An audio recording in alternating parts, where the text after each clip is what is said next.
அறிவு அப்படின்னா என்ன? அறிவு அப்படின்னு சொல்லக்கூடியது ஒரு தெளிவிக்கப்பட்ட உண்மை. அதை இன்னொருவருக்கு பகிரும்போது அது அறிவுரை ஆகிறது. இந்த அறிவுரைகள் நிறைய பேருக்கு பகிரப்படுது. இந்த வாய் வழியாக பகிரக்கூடிய இந்த அறிவு உரைகள் எல்லாமே ஒரு காதில் நம்ம வாங்குகிறோம். ஒரு காதில் இருந்து இன்னொரு காதுக்கு தொடர்பான ஒரு துவாரம் இருக்கோ இல்லையோ தெரியல. ஆனால் அது இன்னொரு காது வழியே அப்போவே வெளியேறி விடுகிறது. எல்லோருக்கும் நடக்கக்கூடியது இதுதான். அதை மாதிரி எழுத்து மூலமாக வரக்கூடியது உடனே வாட்ஸ்அப் மூலமாக பகிரப்படுகிறது.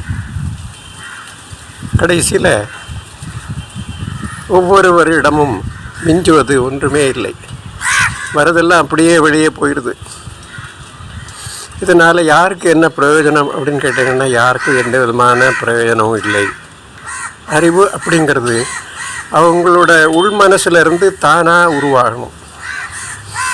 அப்படி தானாக உருவாகணும் அப்படின்னு சொல்லியாச்சுன்னா அவங்களுக்கு சுய சிந்தனை வேணும். எந்த விஷயத்தை ஆழமாக சிந்தித்தா மட்டும்தான் அது அவங்க மனசில் அடிப்படையாக உருவாகும்.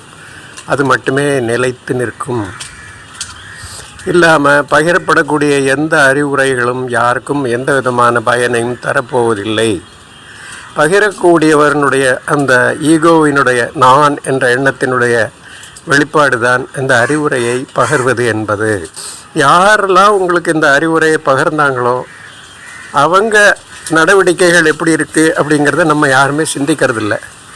ஆனால் நம்ம நல்லா சிந்தித்து பார்த்தோம்னா நமக்கு இந்த அறிவுரையை பகிர்ந்த யாரும் அதுபடி நடக்கிறதில்ல அப்படிங்கிறத நம்ம தெரிஞ்சுக்கிடலாம். இதுதான் நிதர்சனமான உண்மை.